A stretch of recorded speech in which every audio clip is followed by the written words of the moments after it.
ना last time हमने factorisation method से क्वाड्रेटिक इक्वेशन कैसे सॉल्व करते हैं ये देखे थे। अब क्वाड्रेटिक इक्वेशन का नेक्स्ट टाइप जो है वो है आपका कंप्लीटिंग स्क्वायर मेथड। ठीक है, फैक्टराइजेशन मेथड हम पढ़ चुके हैं, कंप्लीटिंग स्क्वायर मेथड अभी देखेंगे हम, और लास्ट टॉपिक रहेगा अपना फॉर्मूला मेथड। ठीक है, now let's start completing square method. Now completing square method solve करने के लिए आपको कुछ स्टेप्स फॉलो करने हैं। ठीक है, अगर आप टेक्स्ट बुक के सॉल्व एग्जाम्स वगैरह देखें तो आपको इजीली नहीं समझ में आता है कि कंप्लीटिंग स्क्वायर मेथड आखिर हमें सॉल्व कैसे करना है। तो यहाँ पे आज आपको हम सिंपल सी मेथड बता रहे हैं, आप इसे नोट डाउन कर लीजिए टेक्स्ट बुक में, क्योंकि बार बार आप वीडियो नहीं देख पाओगे। तो जैसे जो स्टेप्स हम बता रहे हैं वो नोट डाउन करते चलिए। ठीक है, और इसी स्टेप से हर कंप्लीटिंग स्क्वायर मेथड का प्रॉब्लम क्वाड्रेटिक इक्वेशन का सॉल्व होने वाला है। तो steps to solve completing square method. The first step, write the given equation in the form of ax square plus bx plus c equals to 0। सबसे पहले आपको इस फॉर्मेट में कोई भी क्वाड्रेटिक इक्वेशन सॉल्व करने से पहले आपको क्वाड्रेटिक इक्वेशन के फॉर्म में उसे लिखना ही होगा। या आप फैक्टराइजेशन मेथड सॉल्व करो, या आप फॉर्मूला मेथड सॉल्व करो, या फिर कंप्लीटिंग स्क्वायर मेथड से आपको उसे एक फॉर्म में जो गिवन जनरल फॉर्म है क्वाड्रेटिक इक्वेशन का, उसी इसमें सबसे पहले उसको लिखना है। ओके, नाउ सेकेंड स्टेप में make the coefficient of x square equal to 1 और -1। मतलब ये जो एक्स स्क्वायर है इसका कोफिशिएंट जो है उसको आपको 1 बनाना है या तो -1 बनाना है। कभी कभी ऑलरेडी दिया रहता है, लेकिन नहीं है तो आपको उसे बनाना पड़ेगा। That is value of a equals to 1 और -1 होना चाहिए। ये आपका मेन है क्वाड्रेटिक इक्वेशन के। इसमें फॉर्म करने के बाद एक्स स्क्वायर का कोफिशिएंट 1 और -1 होना चाहिए।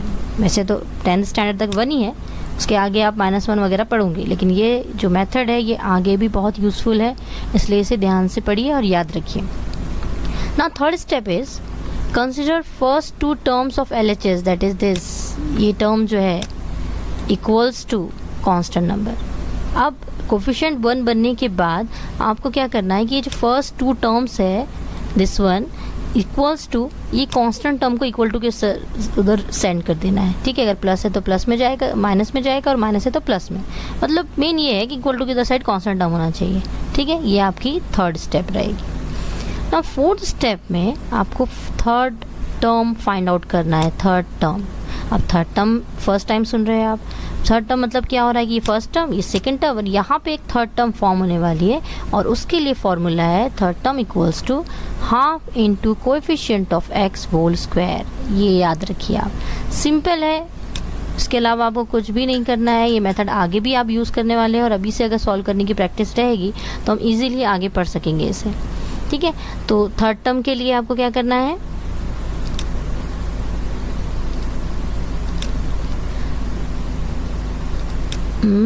यहाँ पर आपको कोफिशिएंट ऑफ एक्स, मतलब ये जो एक्स का कोफिशिएंट रहेगा उसे यहाँ पुट अप करना है और इसे सॉल्व करना है। उसके बाद आपको थर्ड टर्म मिल जाएगी, और वो थर्ड टर्म को आपको फिफ्थ स्टेप में add third term on both side, that is LHS, मतलब ये LHS में थर्ड टर्म ऐड करना है, और RHS मतलब दिस साइड में आपको थर्ड टर्म ऐड करना है, और then solve and find roots of quadratic equation. Simple है, इजी है, बस आप इसे लिख लीजिए और एक और बार पढ़ लीजिए कि आपको समझ में आ जाए कि स्टेप्स क्या है, क्योंकि अब हम एग्जाम्पल सॉल्व करने जा रहे हैं। ठीक है, now example number 1, solve x square plus 8x minus 48 equals to 0। देखिए यहाँ पे आपको यूजिंग कंप्लीटिंग स्क्वायर मेथड इसे सॉल्व करना है। ठीक है, find the factors using completing square method, तो आपको कंप्लीटिंग स्क्वायर मेथड ही यूज़ करना होगा। First step, given quadratic equation is, ये आपका होगा गिवन क्वाड्रेटिक इक्वेशन। ना हमने क्या बताया था अभी फर्स्ट स्टेप कि ये फॉर्म कर लेना चाहिए, आपको क्वाड्रेटिक इक्वेशन में लिखना चाहिए, तो ये पहले से ऑलरेडी लिखा हुआ था, तो ये यहाँ पे हमने एज इट इज लिख लिए। उसके बाद सेकेंड स्टेप थी make coefficient of x square 1 और -1, तो यहाँ पे एक्स स्क्वायर कोफिशिएंट ऑलरेडी 1 है, इसलिए बनाने की ज़रूरत नहीं है।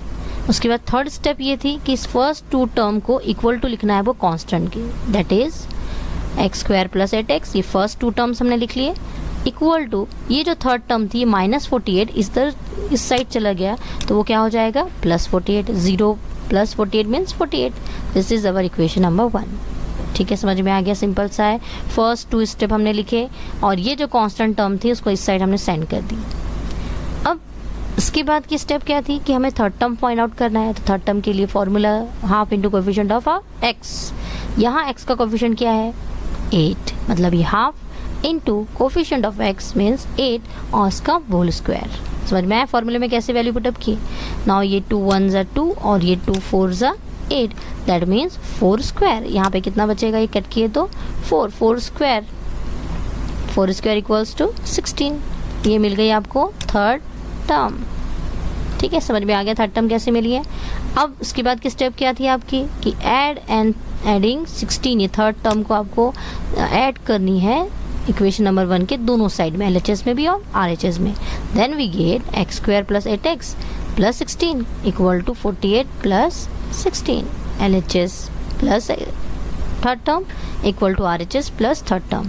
देखो सॉल्व करते टाइम ना वो स्टेप्स आपके सामने रखिए आप, अगर आपने लिख लिए हैं उसे, और एक एक स्टेप देखते चलिए। अब इसके बाद आपको सॉल्व करना है, तो ये तो अभी एज इट इज़ रहेगा, x square plus 8x plus 16 equal to 48 plus 16 कितना होगा 64। ओके, यहाँ तक हमारा जो स्टेप्स थी वो फॉलो हो गई। अब यहाँ से आपको क्या करना है, यहाँ आपको एक फॉर्मूला यूज़ करना है। देखिए यहाँ पे ये परफेक्ट स्क्वायर मिल रहा है आपको, ये भी और ये भी हमेशा परफेक्ट स्क्वायर मिलेगी, क्योंकि हम यहाँ स्क्वायर ले रहे हैं, इसलिए ये हमेशा क्या मिलेगा, स्क्वायर मिलेगा। तो आप यहाँ पर a plus b whole square formula जो है वो अप्लाई करना है। a plus b whole square का फॉर्मूला क्या होता है, a square plus 2ab plus b square, दिख रहा है ये। तो परफेक्ट स्क्वायर लेने के लिए आपको ये फर्स्ट टर्म और ये लास्ट टर्म का रूट लेना है। देखो फर्स्ट टर्म x स्क्वायर का रूट x, 16 का रूट 4 और इसका होल स्क्वायर, देखिए बन गया a plus b whole square equal to a square plus 2ab plus b square. मतलब ये इसका फॉर्मूला जो है ये दोनों साइड अप्लाई हो रहा है अपना, हमने इसको इस तरह अप्लाई किया इधर से इधर, और ये अप्लाई करने के लिए आपको इसका रूट और इसका रूट लेना है और होल स्क्वायर में लिख देना है। ठीक है, इक्वल्स टू 64। यहाँ तक बात समझ में आ गई है। नाउ अब x की वैल्यू फाइंड आउट करना है तो स्क्वायर तो हटाना पड़ेगा, स्क्वायर हटाना है तो क्या करोगे, taking square root on both side we get x plus 4, यहाँ से स्क्वायर रूट लेते ही रूट कैंसिल हो गया और 64 किसका रूट है 8 का। ठीक है, अब ये परफेक्ट स्क्वायर है तो यहाँ पे दो रूट्स फॉर्म थे, एक प्लस और माइनस में, तो और x प्लस 4 इक्वल टू -8, ऐसे दो रूट्स आपके फॉर्म हो जाएंगे। ठीक है, अब x की वैल्यू निकालोगे तो प्लस 4 उधर जाएगा तो क्या हो जाएगा -4, 8 माइनस 4 4 और -8, ये प्लस 4 अगेन उधर गया तो क्या हो जाएगा -4, then -8 minus 4 -12, therefore 4 and -12 are the roots of quadratic equation. ठीक है, जो थोड़ा बहुत ही प्रॉब्लम में समझ में आया होगा, होप कि आपको यहाँ तक तो समझ में आ ही गया होगा कि हमने यहाँ तक स्टेप्स कैसे फॉलो किए। अब बात रही यहाँ पे, तो आपको ये फॉर्मूला अच्छे से लिखना है और समझना है। नेक्स्ट प्रॉब्लम में आपको और अच्छे से समझ में आ जाएगा, क्लियर हो जाएगा। एक और प्रॉब्लम देखते हैं, x square plus 2x minus 5। ठीक है, चलो फिर solution. First step, given quadratic equation is x square plus 2x minus 5 equal to 0। Again coefficient is 1, quadratic equation के फॉर्म में है। पहली स्टेप कंप्लीट। सेकेंड स्टेप में आप first two terms equals to third term, that mean -5 उस side गया, 0 के plus हो गया जाके, तो कितना हो गया +5। ठीक है, ये हो गया आपकी equation number 1।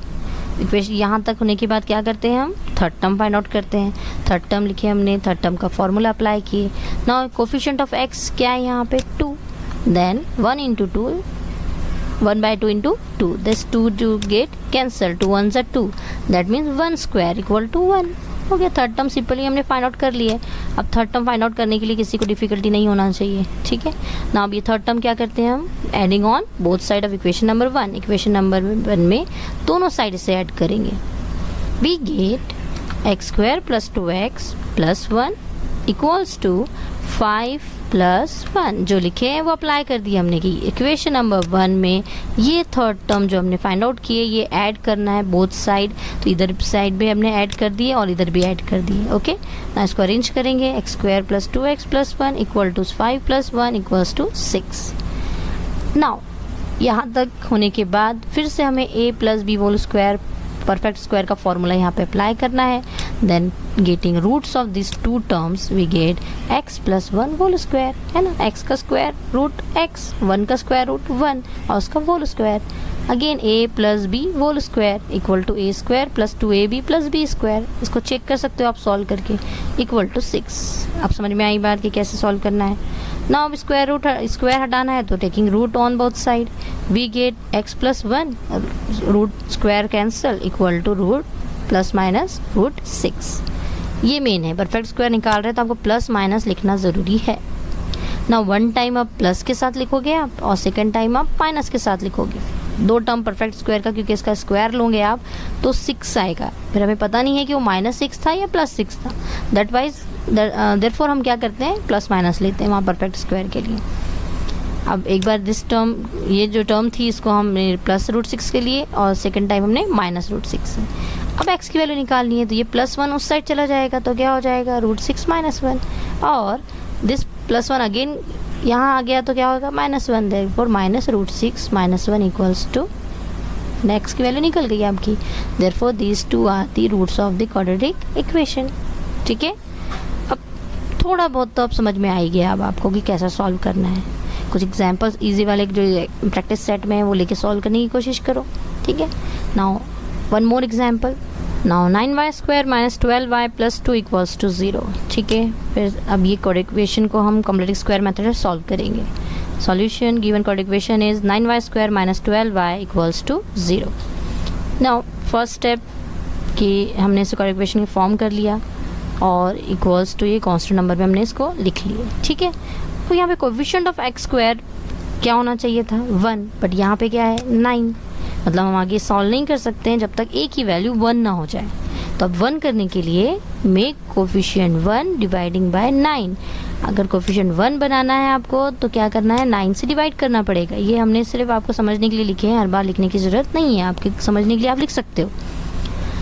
Dividing by 9 we get y² - 12/9y equals to -2/9। देखो हमने क्या किया, यहाँ पे कोएफिशिएंट 1 बना दिए है ना, यहाँ पे हमें third term first 2 term equal to third term लिख लिए, कोएफिशिएंट 1 बना लिए। ये स्टेप हम आगे पीछे कर सकते हैं, लेकिन मेन है कि वहाँ तक हम पहुँच जाए कि कोएफिशिएंट 1 हो गया हमारा। अब 1 हो गया है तो अगेन अब फाइंड आउट करेंगे आप थर्ड टर्म यूजिंग फार्मूला। यहाँ पे कोएफिशिएंट ऑफ x की जगह क्या होना चाहिए था y होना चाहिए, कोएफिशिएंट ऑफ y, वो फार्मूला है इसलिए हमने लिखे हैं। Now put coefficient of y year half into -12/9। हाँ, यहाँ पे ये ध्यान में आप रखोगे कि ये साइन के साथ आप लिखिए, ठीक है, कन्फ्यूज़न नहीं होता उससे। अब half into 12/9, then 2 1s are 2 and 2 6s are 12, ये हमने यहाँ पे कैंसिल कर दिए। Then we get -6/9 whole square, और ये टर्म का यहाँ पे कैंसिल करें तो 3 2s are 6, 3 3s are 9, ये भी यहाँ पे कैंसिल हो जाता है। जितना छोटा टर्म होगा उतनी जल्दी कैलकुलेशन होगी हमारी। We get 4/9। ओके, नाउ ये मिल गया अपने को थर्ड टर्म। अब ये थर्ड टर्म को क्या करना है आपको, adding both side on equation number 1। Adding 4/9 on both side of equation number 1, we get y² - 12/9 plus 4/9 equals to -2/9 plus 4/9। देखिए हमने दोनों साइड ये थर्ड टर्म को ऐड कर लिए। सेम वही स्टेप फॉलो कर रहे हैं, एक बार दो बार आप सॉल्व करके देखिए उसे। Now solving this we get y² - 2/3, ये इसका स्क्वायर ले लिए है ना, स्क्वायर रूट ले लिए हमने, परफेक्ट स्क्वायर फॉर्म में ले लिए, a - b होल स्क्वायर का फॉर्म आ गया। यहाँ जो साइन होती है वही साइन यहाँ पुटअप करना है, और ये जो टर्म है इसका रूट इक्वल टू, इसे कैलकुलेट करेंगे, ये लाइक टर्म है। Then -2 + 4 equal to 2/9। नाउ ये स्क्वायर हमें हटाना है तो square root, taking square root we get y - 2/3 equal to 2/9। Root लेंगे तो ये हो जाएगा आपका √2/3। ओके, अब हमें y की वैल्यू निकालना है तो फर्स्ट 1 टाइम हम प्लस के साथ लिखेंगे, सेकेंड टाइम हम माइनस के साथ लिखेंगे। Okay, and get y equals to this -2/3 side गया तो क्या होगा +2/3, और हमें ये स्टेप मिल जाएगा, और ये -2/3 इधर गया तो फिर से +2/3। Then we get this term. Okay, are the roots of the quadratic equation. ये एग्जाम्पल में मेन यही बताना था आपको कि कोएफिशिएंट हमने 1 कैसे बनाए हैं। पहले स्टेप्स फॉलो करो, अगर आप पहले डिवाइड कर लेते हो तो भी चलेगा, पहले सेपरेट कर लेते हो, जो आपको इजी जाती मेथड वही मेथड से आप यहाँ पे ये 2 स्टेप फॉलो कर सकते हो। ठीक है, फर्स्ट स्टेप क्या है आपके पास, कि क्वाड्रेटिक इक्वेशन की फॉर्म में अरेंज करो, फर्स्ट और second term equal to third, जो आपका कांस्टेंट टर्म है वो लिखो, उसके बाद उसका कोफिशिएंट 1 है या नहीं है वो चेक करो, थर्ड टर्म फाइंड आउट करो, ऐड करो थर्ड टर्म को इक्वेशन नंबर 1 में बोथ साइड, और फिर परफेक्ट स्क्वायर फॉर्म करके स्क्वायर रूट से हम इसको सॉल्व कर लेंगे। ठीक है, तो एग्जाम्पल प्रैक्टिस सेट 2.3 सॉल्व करने की कोशिश करो। उसके 2 प्रॉब्लम ऑलरेडी हम सॉल्व करवा चुके हैं आपको, ये बाकी आप ट्राई करोगे और कुछ प्रॉब्लम होता है तो मुझसे मैसेज कीजिए हमें। ओके।